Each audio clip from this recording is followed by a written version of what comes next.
Hi friends, நம்ம சூரிய குடும்பத்திலே நம்ம பூமியில மட்டும்தான் உயிர்கள் இருக்கு.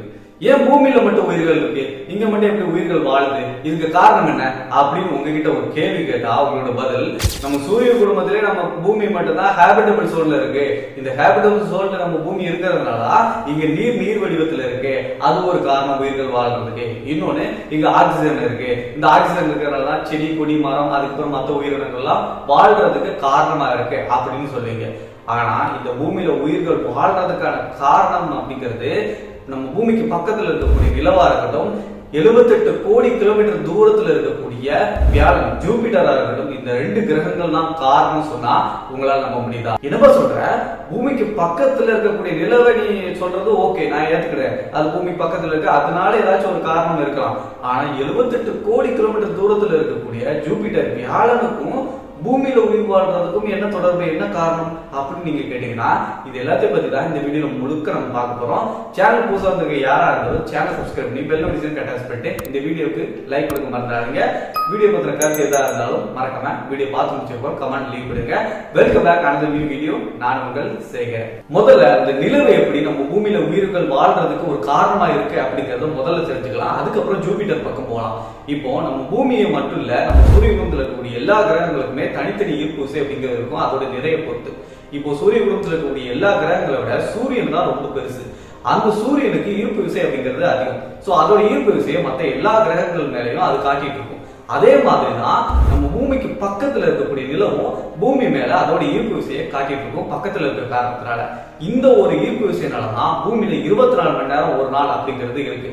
சோ இப்ப சூரியனுக்கு பக்கத்துல எப்படி ஒவ்வொரு கிரகங்களும் இருக்கிறதுனால அந்த ஒவ்வொரு கிரகங்களையும் அது ஈர்ப்பு விசையை காட்டிட்டு இருக்கோம், அதே மாதிரி நம்ம நிலவும் பூமி மேல ஈர்ப்பு விசையை காட்டுறதுனாலதான் 24 மணி நேரமா ஒரு நாள் இருக்கு. இப்ப இந்த நிலவு மட்டும் நம்ம பூமிக்கு பக்கத்துல இல்ல அப்படின்னா நம்ம பூமி பழக்கத்தை விட 3ல இருந்து 4 மடங்கு வேகமா சுத்த ஆரம்பிச்சிடும். இப்படி 3ல இருந்து 4 மடங்கு வேகமா சுத்தும் போது நம்ம ஒரு நாள் அப்படிங்கிறது 24 மணி நேரம் இப்ப இருக்குது இல்ல, அது 6 மணி நேரம் 8 மணி நேரம் அப்படிங்கிறது குறையறதுக்கான வாய்ப்பு இருக்கு அப்படின்னு சொல்றாங்க. இப்ப அந்த நிலவு இருக்கிறதுனாலதான் நம்மளுக்கு 24 மணி நேரம் ஒரு நாள் அப்படிங்கிறது அளவுக்கு அந்த வேகம் அப்படிங்கிறது கட்டுக்குள்ள இருக்கு. இப்ப இந்த இடத்துல உங்க மனசுல ஒரு கேள்வி வந்திருக்கும், பூமிக்கு பக்கத்துல நிலவு இல்லை அப்படின்னா நிலவு இல்லாதனால பூமியோட ஈர்ப்பு விசை, பூமிக்கு நிலவுக்கு இருந்த ஈர்ப்பு விசைக்கு இல்லாம போய் பூமி வந்து 3ல இருந்து 4 மடங்கு வேகமா சுத்தும். அதனால நம்மளுடைய 24 மணி நேரம் அப்படிங்கிற அந்த ஒரு நாள் அப்படிங்கிறது 8 மணி நேரம் 6 மணி நேரம் குறையும்.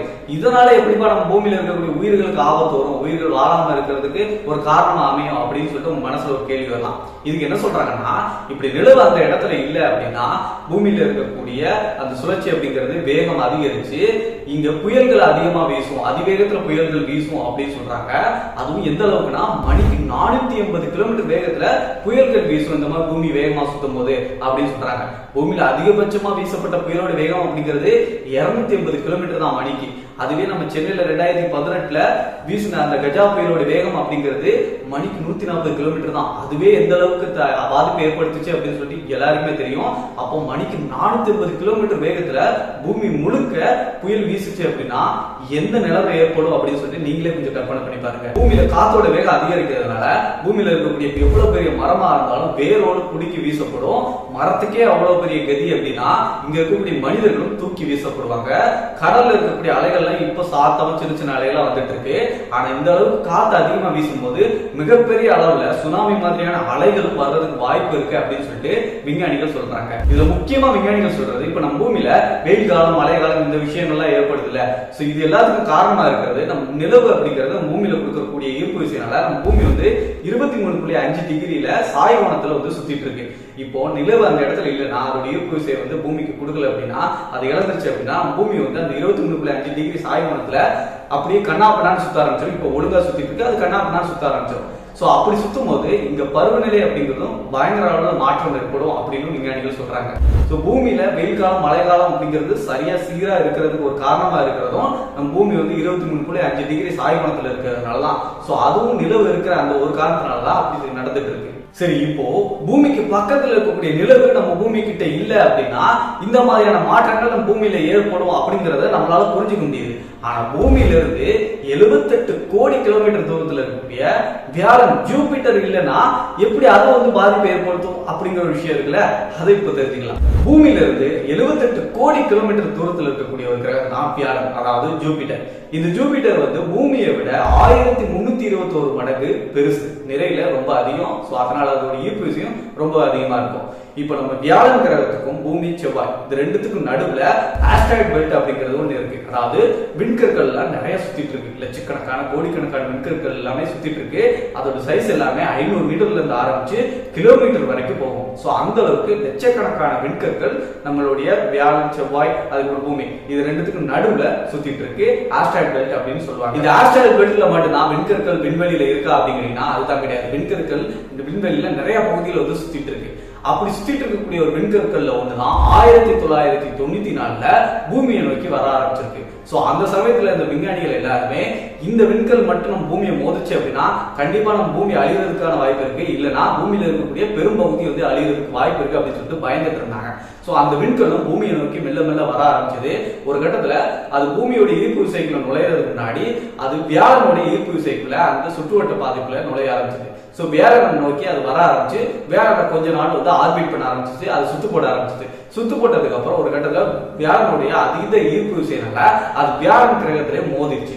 சோ வியாழன் வந்து நிறையில ரொம்ப பெருசு அப்படிங்கறதுனால அந்த விண்கல்லுடைய தாக்கம் அதுக்கு பெருசா ஏற்படல. ஆனா அதுவே பூமியில மோதிடுச்சு அப்படின்னா பூமியோட பெரும்பகுதி அழிஞ்சிருக்கும், இல்லைன்னா பூமியை வெடிச்சு செதுறதுக்கான வாய்ப்புகள் இருந்திருக்கும். அந்த சமயத்துல வியாழன் தான் நம்ம பூமியை காப்பாத்திருக்கு. வியாழன் மட்டும் கிடையாது, சில சமயங்கள்ல சில விண்கற்கள் வியாழனையும் தாண்டி பூமியை நோக்கி வரும்போது செவ்வாய் கிரகத்தோட ஈர்ப்பு விசைனால செவ்வாயில வந்து மோதிருக்கு, அதாவது மார்ஸ் கிரகத்துல வந்து மோதிருக்கு நிறைய விண்கற்கள். அதே மாதிரி நம்ம பூமிக்கு பக்கத்துல இருக்கக்கூடிய நிலவுலையும் நிறைய விண்கற்கள் வந்து மோதிருக்கு, அதோட ஈர்ப்பு விசைனால பூமியை வந்து காப்பாத்திருக்கு, நிறைய விண்கற்கள் கிட்ட இருந்து பூமியை காப்பாத்திருக்கு. சோ அப்படி விண்கற்கள் மோதுனாலதான் இன்னைக்கு நிலவுல நம்ம நிறைய பள்ளங்களை பார்க்க முடியுது. சோ இந்த பள்ளங்கள் எல்லாமே நிலவுல ஏற்பட்டதுக்கு முக்கிய காரணம் அது மேல மோதின விண்கற்கள்னாலதான். சோ ஜூபிட்டர், மார்ஸ், அதுக்கப்புறம் மூன், இந்த மூன்றுமே நம்ம பூமியில மோத வரக்கூடிய விண்கற்கள் எல்லாத்தையுமே அதோட ஈர்ப்பு விசை மூலமா ஈர்க்கப்பட்டு அது கணக்குள்ள வாங்கி பூமியை வந்து நிறைய டைம் வந்து காப்பாத்தி இருக்கு. ஆனா இந்த இடத்துல ஜூபிட்டர் மட்டும் இல்ல, வியாழன் மட்டும் அந்த இடத்துல இல்ல அப்படின்னா இந்த ஆஸ்ட்ராய்டு பெல்ட் அப்படின்னு சொன்னல, நம்ம பூமி செவ்வாய் கிரகத்துக்கு நடுவுல அந்த ஜூபிட்டர் அப்படிங்கிற அந்த கிரகத்துக்கு நடுவுல அந்த ஆஸ்ட்ராய்டு பெல்ட் அப்படி இருக்குன்னு சொன்னல, அந்த வியாழன் மட்டும் இல்லைன்னா இந்த ஆஸ்ட்ராய்டு பெல்ட்ல இருக்கக்கூடிய எல்லா விண்கல்லுமே நம்ம சூரியனோட ஈர்ப்பு விசை காரணமா அது அப்படியே செவ்வாய் கிரகம் பூமியை நோக்கி வர ஆரம்பிச்சோம். அப்படி வந்து பூமியை மோதிச்சு அப்படின்னா பூமி வந்து சுக்கு சுக்கா நொறுங்கிறது கூட வெடிச்சு தர்றதுக்கு கூட வாய்ப்பு இருக்கு அப்படின்னு விஞ்ஞானிகள் சொல்றாங்க. சோ அந்த மாதிரி நடக்காம இருக்கிறதுக்கு காரணம் நம்ம வியாழன் ஜூபிட்டர் தான் அப்படின்னு விஞ்ஞானிகள் அடிச்சு சொல்றாங்க. ஆனா இருந்தாலும் கூட 6.5 கோடி ஆண்டுகளுக்கு முன்னாடி ஜூபிட்டரோடைய ஈர்ப்பு விசையிலிருந்தும் தப்பிச்சு, செவ்வாய் கிரகத்தோட ஈர்ப்பு விசையிலிருந்து தப்பிச்சு, நிலவோட ஈர்ப்பு விசையிலிருந்தும் தப்பிச்சு ஒரு விண்கல் பூமியில வந்து மோதுறதுனாலதான் டைனோசர் அப்படிங்கிற மிகப்பெரிய உயிரினங்கள் எல்லாமே அழியறதுக்கு ஒரு காரணமா அமைஞ்சதும் இந்த ஒரு நிகழ்வுனாலதான். சோ இதை வச்சு பார்க்கும்போது நம்ம ஜூபிட்டர் நம்ம பூமியை தாக்க வரக்கூடிய விண்கற்கள் நிறைய விண்கற்களை அதுக்குள்ள அதோட ஈர்ப்பு விசை மூலமா ஈர்த்து அதுக்குள்ள மோத வச்சு பூமியை வந்து காப்பாத்திட்டு இருக்கு. அதே மாதிரிதான் மார்ஸும் செவ்வாய் கிரகமும் அதே மாதிரி நம்மளுடைய நிலவும் காப்பாத்திட்டு இருக்கு. ஆனா இது இப்படியே இருக்குன்னு சொல்ல முடியாது. ஏன்னா 6.5 கோடி ஆண்டுகளுக்கு முன்னாடி இந்த நிலவு, மார்ஸ், ஜூபிட்டர் இது எல்லாத்தையும் கடந்து வந்துதான் நம்ம பூமியை வந்து ஒரு விண்கல் தாக்கி டைனோசர் அப்படிங்கிற இனமே அழிய காரணமா இருந்துச்சு. அப்படிங்கிற பட்சத்துல இதே மாதிரியான ஒரு நிகழ்வு மறுபடியும் நடக்கிறதுக்கு வாய்ப்புகள் இருக்கலாம் அப்படிங்கிறது விஞ்ஞானிகள் சொல்றாங்க. ஆனா இப்போதைக்கு அதுக்கான வாய்ப்புகள் இல்லாட்டியும் எதிர்காலத்துல இருக்கிறதுக்கு வாய்ப்பு இருக்கு அப்படின்னு சொல்லிட்டு விஞ்ஞானிகள் அடிச்சு சொல்றாங்க. எந்த நேரமும் இந்த மாதிரி ஜூபிட்டர் நம்மளை காப்பாத்திட்டு இருக்காது, மார்ஸ் நம்மளை காப்பாத்திட்டு இருக்காது, நிலவு நம்மளை காப்பாத்திட்டு இருக்காது. ஏதாச்சும் ஒரு சமயத்துல மறுபடியும் டைனோசர் காலத்துல நடந்த அதே மாதிரி நிகழ்வு நடக்கிறதுக்கு வாய்ப்புகள் இருக்கலாம் அப்படின்னு தான் விஞ்ஞானிகள் இப்போ வரைக்கும் அடிச்சு சொல்றாங்க. சோ பூமியில இப்போ உயிர்கள் சேஃபா இருக்கிறதுக்கு நிலவு, மார்ஸ், ஜூபிட்டர் இந்த எல்லா கிரகங்களும் சேர்ந்து வேலை பார்த்துட்டு இருக்கு நம்ம பூமியை பாதுகாக்கிறதுக்காக. சோ அதனாலதான் பூமியில இன்னைக்கு எல்லா உயிர்களும் வாழ்றதுக்கு ஒரு காரணமா இருக்குது, சேஃபா இருக்கிறதுக்கு ஒரு காரணமா இருக்குது. சோ ஆக்சிஜன், அதுக்கப்புறம் அந்த நீர், இது எல்லாத்தையும் தாண்டி மற்ற கிரகங்களோட உதவினாலதான் பூமி இன்னைக்கு சேஃபா இருந்துட்டு இருக்கு. சோ இந்த வீடியோ கண்டிப்பா உங்களுக்கு ஒரு நல்ல ஒரு இன்ஃபர்மேஷனா இருந்திருக்கும் நம்புறேன். வீடியோ பிடிச்சிருச்சு, இன்ட்ரெஸ்டிங்கா இருந்துச்சுன்னா வீடியோக்கு ஒரு லைக் கொடுத்துங்க. இது போன்ற வீடியோக்களை நீங்க தொடர்ந்து தெரிஞ்சுக்கிறதுக்கு நம்ம சேனல் சப்ஸ்கிரைப் பண்ணா ஜஸ்ட் சப்ஸ்கிரைப் பண்ணி வச்சுக்கோங்க. அண்ட் இந்த வீடியோ பத்திர கருத்துல இருந்தாலும் மறக்காம கமெண்ட்ல சொல்லுங்க. அடுத்து என்ன மாதிரியான வீடியோ வேணும்ன்றதே சேர்த்து சொல்லிருங்க. மற்ற வீடியோஸ் லிங்க் எல்லாமே மேல ஐகான்ல கொடுத்துருக்கேன். அடுத்த ஒரு நல்ல ஒரு தகவலுடன் நான் உங்களுக்கு சந்திக்கும் வரை நான் உங்களுக்கு சேகர். பாய் பாய்.